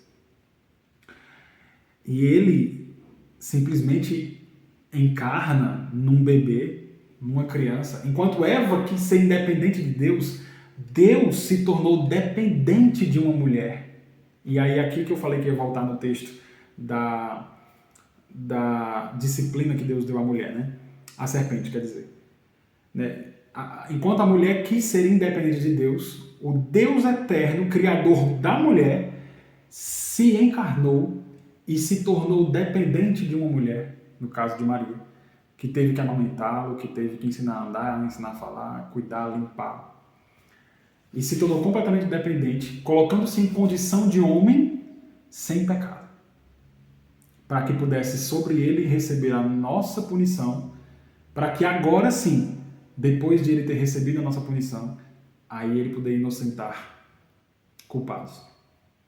Se a gente for ali no versículo 14 do capítulo 3 de Gênesis, está escrito assim: então o Senhor Deus declarou à serpente: uma vez que você fez isso, maldita é você entre todos os rebanhos domésticos e entre todos os animais selvagens. Sobre o seu ventre rastejará, e pó comerá todos os dias da sua vida. Porém, olha aqui, ó. Porém, inimizade entre você, a serpente, né? E a mulher. Entre a sua descendência, ou seja, a descendência da serpente, a sua descendência, e o descendente dela, tá? Ou a descendência dela, ou a semente dela. No caso da mulher. Vou pôr inimizade entre a descendência da serpente e a descendência da mulher. Este, ou seja, o descendente da mulher, lhe ferirá a cabeça da serpente. E você, ou seja, você, serpente, lhe ferirá o calcanhar do descendente da mulher. Aqui, os estudiosos chamam de proto-evangelho. Deus está anunciando para Eva, está anunciando para Adão, está anunciando para a serpente, que vai mandar alguém, descendente da mulher, que vai esmagar a cabeça da serpente. E essa serpente vai morder o calcanhar desse descendente. E aí a gente tem essa figura na crucificação, né? Agora a gente andando um pouquinho lá para frente da história, um pouquinho não, alguns milênios. Na cruz tem de fato o descendente da mulher, que é Cristo, sendo mordido pela serpente, ou seja, sendo crucificado, né? Pregado na cruz, sendo humilhado, envergonhado, sendo cuspido, descendo aos mais baixos níveis de humilhação que alguém poderia descer, descendo aos mais baixos níveis de humilhação que um Deus poderia descer, porque o Deus é de todos os níveis de exaltação o mais exaltado. Ele sai desse nível de exaltação e vai ao mais baixo nível de humilhação na crucificação. E aí é o símbolo da serpente mordendo o calcanhar desse descendente. Só que aí, nesse ato de fraqueza, entre aspas, do Deus eterno, criador de todas as coisas, é que ele esmaga a cabeça da serpente. É no momento mais fraco do Deus eterno, na condição de homem esvaziado da sua glória, que ele mata a morte, que ele mata a serpente, que ele esmaga a cabeça da serpente. Isso é terrível demais, isso é maravilhoso demais, porque a gente vê que Deus é muito poderoso. Ele decidiu resolver o problema que foi gerado por causa do deslize do pecado de Adão e Eva na condição mais fraca que ele poderia estar.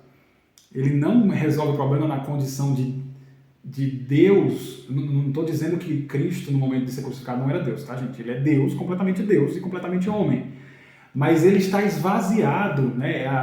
O kenosis, a doutrina, ou a doutrina do esvaziamento, né? Ele está esvaziado da glória de Deus para ser verdadeiro homem. E nesse momento ele acaba com todo esse problema que Adão e Eva criaram aqui, né? E a serpente. E aí recebe sobre si a nossa punição, a punição que era devida a nós. Eu quero ler com vocês Isaías 53, gente. Talvez alguns de vocês já tenham lido, conheçam esse capítulo. Tem inclusive uma música muito linda do Projeto Sola, que canta esse capítulo. E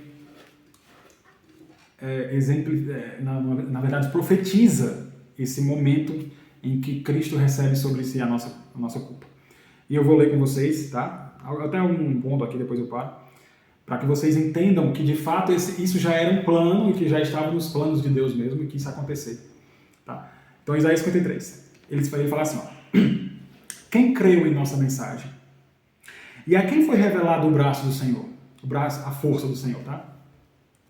Ele cresceu, a força do Senhor, cresceu diante do Senhor, como um broto tenro e como uma raiz saída de uma terra seca. Ele não tinha qualquer beleza ou majestade que nos atraísse. Nada havia em sua aparência para que o desejássemos. Aqui está falando de Cristo, tá? Foi desprezado e rejeitado pelos homens, um homem de dores e experimentado no sofrimento. Como alguém de quem os homens escondem o rosto, foi desprezado e nós não o tínhamos em estima. Certamente ele tomou sobre si as nossas enfermidades e sobre si levou as nossas doenças. Contudo, nós o consideramos castigado por Deus atingido e afligido. Mas ele foi transpassado por causa das nossas transgressões, foi esmagado por causa das nossas iniquidades. O castigo que nos trouxe paz estava sobre ele, e pelas suas feridas fomos curados.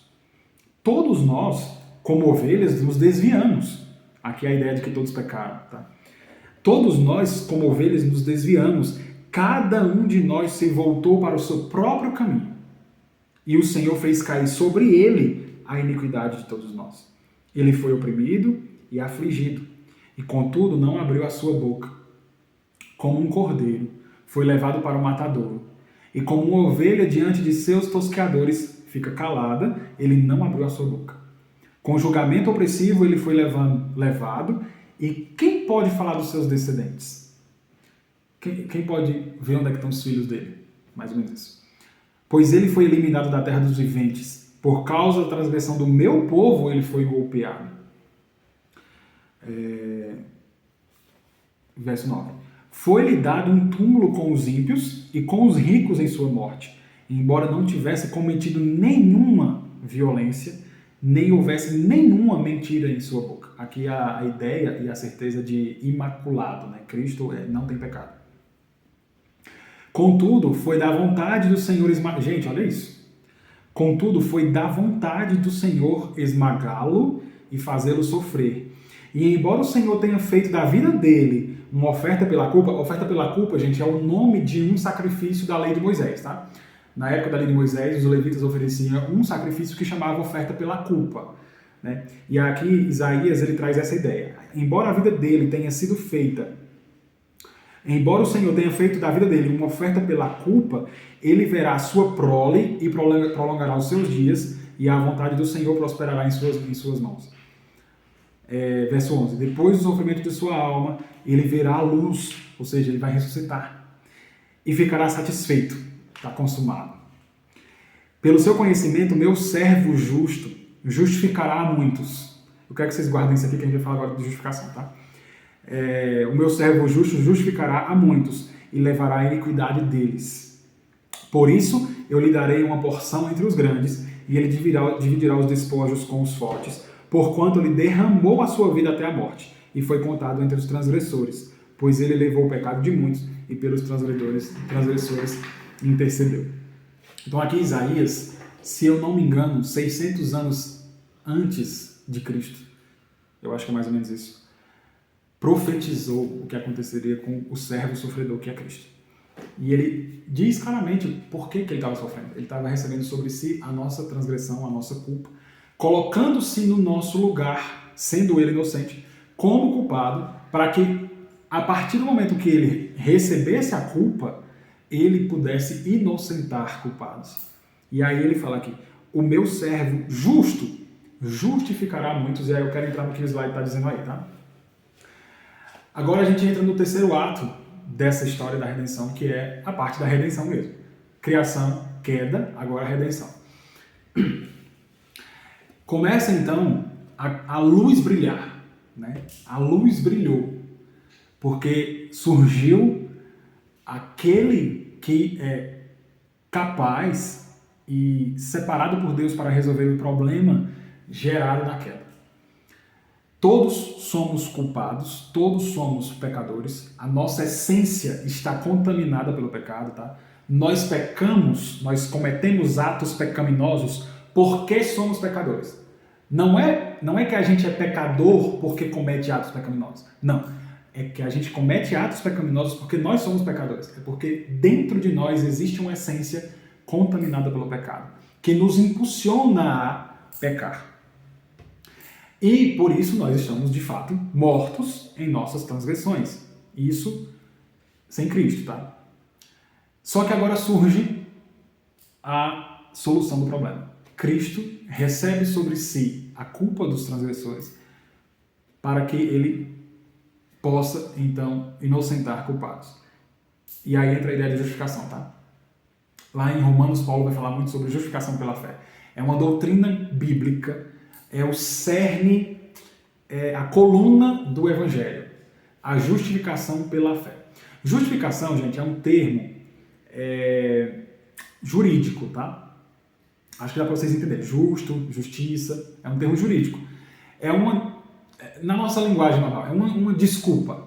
É uma desculpa que Deus dá para pessoas que precisam de uma justificativa para serem salvos. Então, o servo justo, que é Cristo, por não ter nenhum pecado e por receber sobre si o pecado de todos, ele pode, então, aplicar a justiça dele a pessoas pecadoras. Justificação pela fé é, portanto, uma declaração que Deus faz sobre pessoas que creram em Cristo.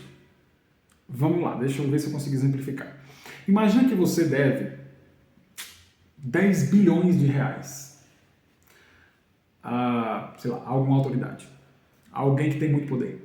Você deve lá 10 bilhões de reais e você ganha um salário mínimo por mês. Quando é que você vai conseguir pagar isso? Eu acho que nunca, né? Porque se for eu, nunca. Nossa, 10h30, meu Deus do céu.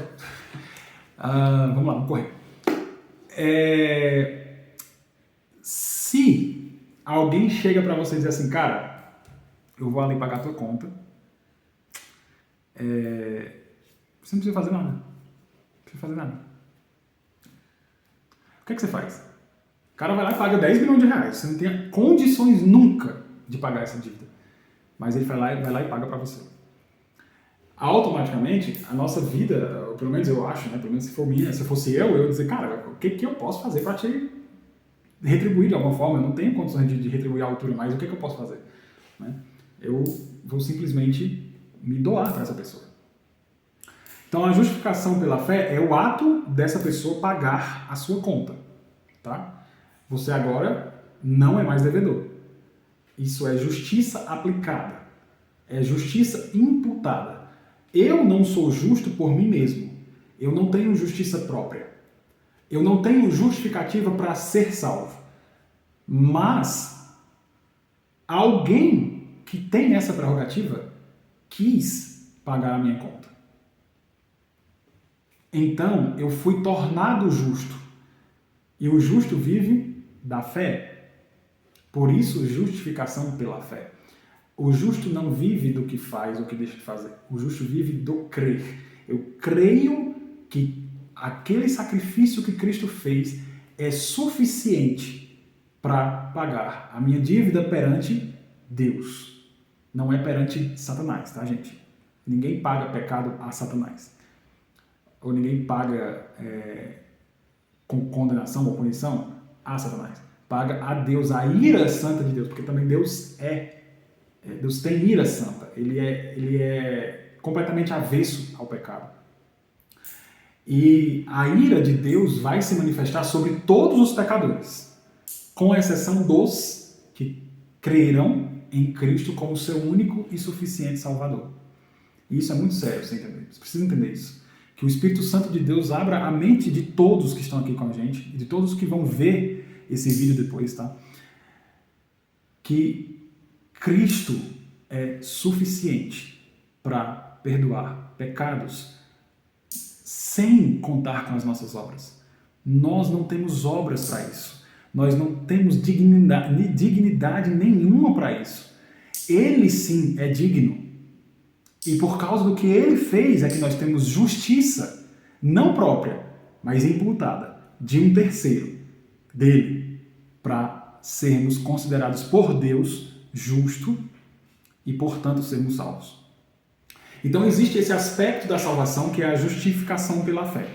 É a declaração de Deus sobre pecadores que creram em Jesus, de que estão justificados, são justos. Não por justiça própria, mas por justiça imputada. Tá? Nesse ato jurídico, imaginem um tribunal, vem aquele advogado de acusação chamado diabo, né? Ele é o advogado de acusação, ele é o acusador por excelência. Diabos significa acusador, acho que é mais ou menos isso. E ele vem e levanta e fala, fulano de tal, Marlon, tem que ser condenado porque ele transgrediu a vontade de Deus, ele é pecador. E é verdade, é a única vez que o diabo fala a verdade. Mas o fato de eu ter crido em Cristo como meu único e suficiente Salvador, ele é meu advogado de defesa. E ele levanta e fala, ele merece ser condenado, mas eu paguei a culpa dele. Então é injusto da parte do juiz cobrar duas vezes a mesma condenação. Então, se Cristo pagou a minha condenação, é injusto que eu também pague, porque ele já pagou. Aí seria dois pagamentos. Então, é justo que Deus me considere salvo. Por meio de Cristo, pelos méritos de Cristo, eu sou réu, completamente réu e culpado. Cristo me considera, gente, eu estou me usando como exemplo, tá? Mas é todo aquele que crê, tá? Pelo amor de Deus, é todo aquele que crê em Cristo como o único e suficiente Salvador. Pode ser colocado nesse exemplo aqui. Então, Cristo considera o crente em Cristo, de verdade, como inocente. E a partir de então, ele sai da cadeira de réu e passa a ser adotado como filho de Deus. Tá? E agora o procedimento muda. Você sai da cadeira de réu, você sai de diante do tribunal de Deus e vai para a cozinha, para a mesa, sentar com Deus e jantar com Ele. Claro que eu estou falando uma linguagem antropomórfica, tá? E agora você não é mais réu, você é filho. E aí toda pessoa que é justificada por Cristo, né, e é livre da culpa do pecado, porque a justiça de Deus em Cristo nos liberta da culpa do pecado. Lembra que Cristo, sendo inocente, recebe a culpa para que possa inocentar culpados. Então, uma vez que ele inocentou um culpado, logo a gente está livre da culpa. Nós não somos mais réu, então somos filhos, adotados em Cristo por filhos. E agora entra um outro processo da salvação. Gente, tudo que eu estou falando agora, justificação, santificação e glorificação, isso tudo é a salvação. O que é salvação, então? São esses três atos de Deus. Justificação, santificação e glorificação. Está aí no slide. Né? Então, toda pessoa que for justificada entra num processo de santificação. É inevitável. Se você foi justificado de fato por Cristo e você agora sai da cadeira de réu e passa a sentar na cadeira da mesa de jantar, né, por assim dizer, né, da família de Deus, você agora vai entrar no processo de santificação, inevitavelmente. Não tem como você ser justificado e não ser santificado, ou estar sendo santificado. Da mesma forma, não tem como você entrar no processo de santificação sem antes ter sido justificado. Paulo fala que a justificação aconteceu antes da fundação do mundo. Tá? Isso aí é um assunto para outro momento. Mas vamos lá, santificação. Agora entra o segundo processo da salvação. Justificação é a salvação passada, tá? Nós fomos salvos pela fé, pela graça sois salvos por meio da fé. E isto não vem de vós, é dom de Deus, não vem das obras para que ninguém se glorie. Efésios 2, de 8 a 10. Tá. Todo justificado agora, salvo, entra num processo de santificação, que é o aqui e o agora. Então, nós fomos salvos através da justificação. E nós estamos sendo salvos através do processo de santificação, que é um processo que inicia no momento que você crê em Cristo, até o final da sua vida. Até o seu último suspiro é a santificação. Por que a gente ainda peca, já que a gente agora foi justificado? Justamente porque nós ainda temos a nossa essência contaminada pelo pecado. Lembra que na justificação não foi tirado o pecado, foi tirada a culpa do pecado. O pecado ainda está lá, a culpa dele não está mais. E agora, no processo de santificação, nós vamos ter a retirada do poder ou da força do pecado. A partir do momento que nós vamos crescendo em conhecimento de Deus, relacionamento, lembra dos relacionamentos em Cristo, nosso relacionamento com Deus é refeito, né? Deus estava reconciliando consigo o mundo, então nosso relacionamento com Deus é refeito, e nós passamos então agora a ter contato com Deus, com o Pai, que antes era juiz, mas agora é Pai, através de Cristo. E nós passamos a viver uma vida de santificação, porque sem santificação ninguém verá a Deus. E isso é um processo em que o pecado vai perdendo força. Vai perdendo cada dia mais a força. Claro, tem momentos em que parece que não. Parece que não. Nossa, não está dando certo isso aqui. Calma. O tratamento agora com pessoas que foram justificadas não é na situação de um réu sentado na cadeira de réu. É de um filho sendo disciplinado por um pai que ama. Tá? Então, nós continuamos pecando? Sim. Que seja pecados por acidentes, tá? Não seja nosso estilo de vida. Nosso estilo de vida não pode ser de pecado. Aí é possível que a pessoa nem tenha sido justificada ainda. Mas o nosso estilo de vida é de santificação. Claro que tem os tropeços. E aí a gente vai sendo tratado pela palavra de Deus, pelo nosso relacionamento com Deus, pelas orações que nós fazemos, uma vida de comunhão com Deus e com a igreja. Nós vamos sendo tratados ao longo da nossa vida para que o pecado vá perdendo força na nossa vida e nós consigamos vencê-lo cada dia mais. Tá? Isso na prática. A santificação é completamente prática. Tá? A justificação é uma declaração de Deus. E essa pessoa é considerada justa. Ponto final. Não tem participação nossa. a não ser no crer, né? A santificação, sim, já tem uma participação nossa no sentido de sermos convencidos pelo Espírito Santo do nosso pecado e da necessidade de arrependimento, de confissão. Tá? É nesse sentido que a gente participa. Nós somos convencidos pelo Espírito Santo de que o que nós fizemos foi errado. A partir do momento que nós somos convencidos do que o que nós fizemos foi errado, é pecado, nós fazemos diferente de Adão, reconhecemos o nosso erro, chegamos para o Pai e falamos: Pai, eu pequei, me perdoa. E aí sim a gente está no processo de fato de santificação. E aí a gente muda o trajeto. Se a gente ia por um caminho, percebeu que está em pecado, a gente retorna. Né? Arrependimento significa exatamente isso. Metanoia, né? Retorno, volta. Né? E aí a gente vai caminhando nesse processo de santificação durante toda a vida. Esse é o segundo ato da salvação. E o terceiro ato da salvação é a glorificação. É quando nós receberemos o corpo incorruptível. Para aqueles que morreram, ou se nós, né, chegarmos a falecer, morrer, nosso corpo vai voltar para a terra, assim como Deus falou para Adão, nossa alma vai voltar para Deus, os que creram, claro. E na glorificação nós receberemos este corpo que voltou para a terra, ele vai ressurgir, só que dessa vez glorificado, ou seja, com características diferentes em alguns aspectos, né? Se a gente olhar para o corpo ressurreto de Cristo, ele atravessava paredes, ele andava de um lugar para o outro assim rapidão. Então tem essas características, mas era o corpo dele mesmo. É tanto que tinha os furos lá, ele pede papel médico. Você não, olha aqui, ó, tá aqui, ó. Pode pegar. Pega aqui em mim, ó. Tá aqui furado. Então era o corpo dele. Ele comeu, né, depois de ressurreto. Então tem essas características diferentes, mas é o mesmo corpo. É um corpo glorificado, que não tem mais condições de pecar. É impossível que um corpo glorificado peque. Então, nesse caso, é a retirada do pecado. Só então, aí sim, aí vai ser retirado o pecado. Vai ser impossível pecar.